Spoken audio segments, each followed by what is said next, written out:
নমস্কার বন্ধুরা, আপনাদের নিজস্ব channel yes you can do this সুস্বাগতম। আজকে যে নোটিফিকেশনটা নিয়ে এসেছি, দামোদর ভ্যালি কর্পোরেশন ডিভিসির তরফ থেকে একটা নোটিফিকেশন বেরিয়েছে এবং ক্লাস 12 থেকে শুরু করে আপনারা যদি ইঞ্জিনিয়ারিং করে থাকেন তাহলে কিন্তু বিভিন্ন রকম পোস্ট আছে, সেই পোস্টে আপনারা অ্যাপ্লাই করতে পারবেন। কিভাবে অ্যাপ্লাই করবেন, কি কি পোস্ট আছে, আমি ডিটেলসে আমার কম্পিউটারের স্ক্রিনে নিয়ে গিয়ে আপনাদের সমস্ত কিছু বুঝিয়ে দেবো। যদি চ্যানেলে প্রথমে এসে থাকেন চ্যানেলটিকে সাবস্ক্রাইব করে রাখুন, কারণ এই রকম নোটিফিকেশন কিন্তু আমি প্রতিদিন নিয়ে আসি। তাহলে চলুন আমি আমার কম্পিউটার স্ক্রিনে নিয়ে যাই, কিভাবে অ্যাপ্লাই করবেন, কি নোটিফিকেশনটা ডিটেলস আমি আলোচনা করে দিই। প্রথমেই যদি আমি পোস্ট এবং সেই পোস্টে চাকরি করার জন্য কি কি এলিজিবিলিটি সেইগুলো নিয়ে দেখতে চাই, তাহলে প্রথম যে পোস্টটা আমি বলবো সেই পোস্টটা হচ্ছে ফিজিওথেরাপিস্ট। ফিজিওথেরাপিস্ট হিসাবে যদি আপনাদের উচ্চ মাধ্যমিক করা থাকে এবং ফিজিওথেরাপিতে যদি ডিপ্লোমা করা থাকে তাহলে আপনারা অ্যাপ্লাই করতে পারবেন। যদি 2 বছরের এক্সপিরিয়েন্স থাকে তাহলে কিন্তু আপনাদের প্রেফারেন্স থাকবে, মানে ওরা অগ্রাধিকার দেবে। জুনিয়র ফার্মাসিস্ট গ্রেড 2, সেক্ষেত্রে আপনাদের যদি হায়ার সেকেন্ডারি করা থাকে এবং 2 বছরের যদি ডিপ্লোমা করা থাকে ফার্মেসির ওপর, তাহলে কিন্তু আপনারা অ্যাপ্লাই করতে পারবেন। জুনিয়র নার্সিং স্টাফ হিসাবে আপনারা অ্যাপ্লাই করতে পারবেন, সেক্ষেত্রে হায়ার সেকেন্ডারি করা থাকে এবং ডিপ্লোমা করা থাকে জেনারেল নার্সিং এর ওপর, তাহলে কিন্তু আপনারা অ্যাপ্লাই করতে পারবেন।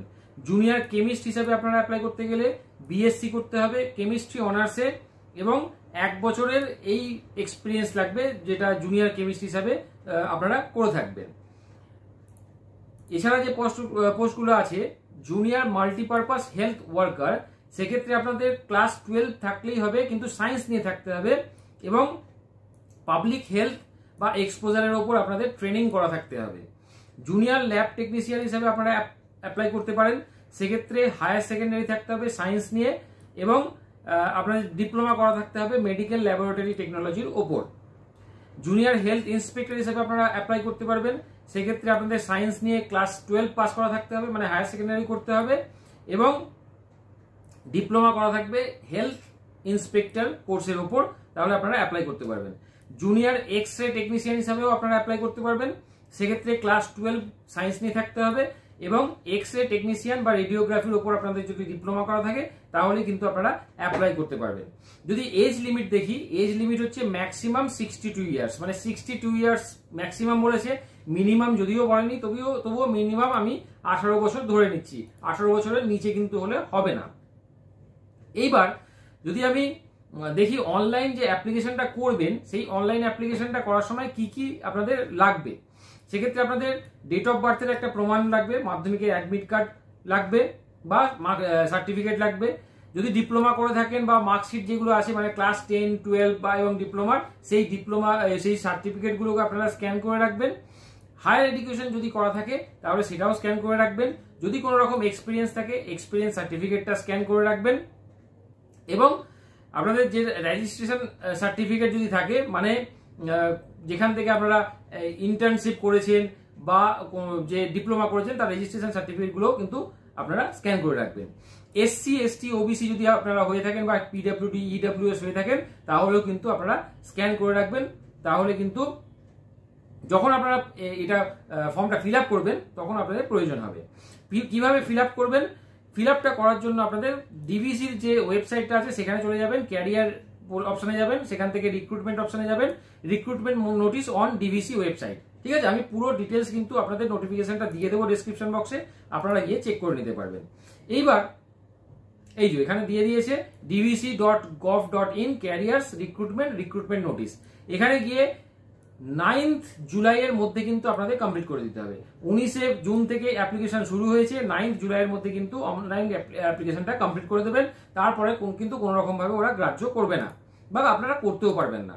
এইবার দেখুন, যখন আপনারা অ্যাপ্লাই করবেন, অ্যাপ্লাই করার পর একটা পিডিএফ ডকুমেন্ট ওদের সাবমিট করার পর জেনারেট হবে, সেইটাকে আপনারা প্রিন্ট করে রাখবেন।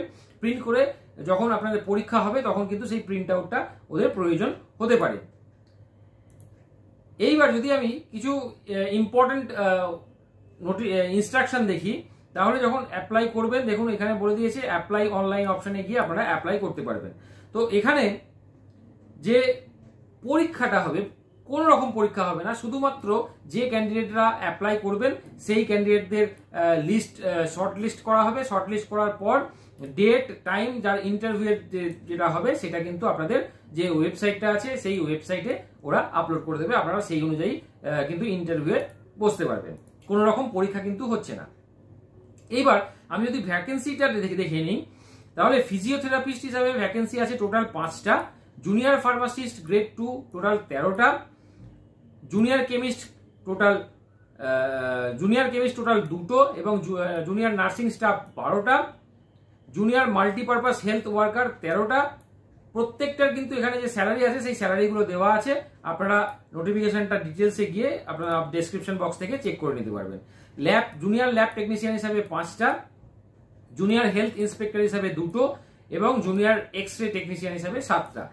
পোস্ট খারাপ না এবং যে স্যালারি আছে স্যালারিগুলো খারাপ না, মোটামুটি 22,000 থেকে 25,000 বা কোথাও কোথাও 38,000 পর্যন্ত স্যালারি কিন্তু আছে।